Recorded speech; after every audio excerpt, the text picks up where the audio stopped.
1975 में न्यूयॉर्क राज्य के लॉन्ग आइलैंड के एक छोटे से कस्बे एमिटीविल में एक सुंदर घर स्थित था, 112 ओशन एवेन्यू।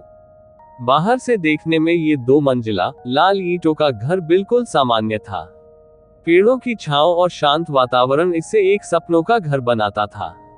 लेकिन ये घर अमेरिका के सबसे बदनाम और रहस्यमयी भूतहा स्थलों में से एक बन जाएगा, इसकी किसी को कल्पना नहीं थी। इस घर की कहानी की शुरुआत होती है 13 नवंबर 1974 को, जब इस घर में रहने वाले रोनाल्ड डिफियो जूनियर ने अपने पूरे परिवार की नृशंस हत्या कर दी। उसने अपने माता पिता और 4 भाई बहनों को सोते समय एक राइफल से गोली मारकर मार डाला। सबकी लाशें उनके बिस्तरों पर पाई गईं, बिना किसी संघर्ष के निशान के। रहस्य ये था कि इतने सारे गोलियों की आवाज के बावजूद किसी ने कोई शोर नहीं किया, न पड़ोसियों ने कुछ सुना। कुल 6 लाशें, एक रात, और कोई प्रतिरोध नहीं। रोनाल्ड ने बाद में कहा, मुझे कुछ आवाजें सुनाई दे रही थीं, जो मुझे कह रही थी कि अपने परिवार को मार दो। इस बात ने पहली बार यह संकेत दिया कि शायद ये कोई आम हत्या नहीं थी, शायद कोई अलौकिक शक्ति इस घर में पहले से ही मौजूद थी। 1 साल बाद, दिसंबर 1975 में, जॉर्ज और कैथलीन लट्स अपने 3 बच्चों के साथ यह घर खरीदते हैं। घर की कीमत बहुत कम थी क्योंकि यहाँ हाल ही में एक हत्या हुई थी, लेकिन लट्स परिवार ने इसे नजरअंदाज किया और सोचा कि इतिहास तो बीत चुका है। लेकिन सिर्फ 28 दिन में उनका ये सपना भयावह दुस्वप्न में बदल गया। जब लट्स परिवार ने घर में प्रवेश किया, तो उन्होंने एक कैथोलिक पादरी को बुलाया ताकि वह घर को पवित्र कर दे। जब पादरी एक कमरे में पहुंचे, जो पहले मिस डिफियो का था, तो उन्हें एक डरावनी आवाज सुनाई दी, गेट आउट, और उसी समय उन्हें तेज बुखार और हाथों पर फफोले हो गए।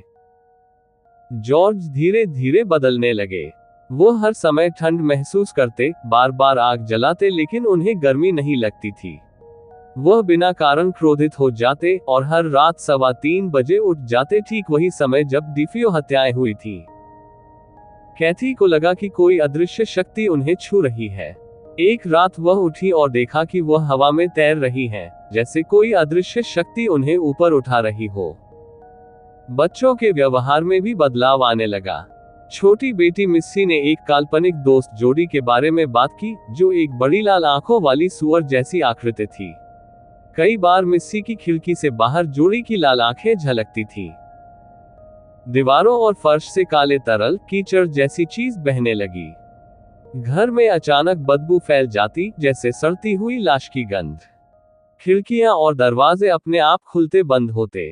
फर्नीचर घूम जाता। एक बार पूरा घर मक्खियों से भर गया, जबकि बाहर ठंडी सर्दी थी। 28 दिन बाद 14 जनवरी 1976 को लट्स परिवार आधी रात को ही घर छोड़कर भाग निकले। उनका कहना था, हमारे पास कपड़े पहनने तक का समय नहीं था, बस जान बचानी थी। वे कभी उस घर में वापस नहीं लौटे। इसके बाद ये घर अमेरिका भर में चर्चा का विषय बन गया। कई टीवी रिपोर्ट्स, किताबें और फिल्में इस पर बनी। 1977 में एक बेस्टसेलर किताब प्रकाशित हुई, द एमिटीविल हॉरर। 1979 में film I, the Amityville horror, जिसने इस कहानी को हॉरर संस्कृति का हिस्सा बना दिया।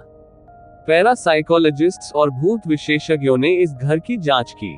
कहा गया कि यह घर एक प्राचीन भारतीय कब्रिस्तान पर बना था, या फिर वहां कभी सैटेनिक अनुष्ठान हुए थे।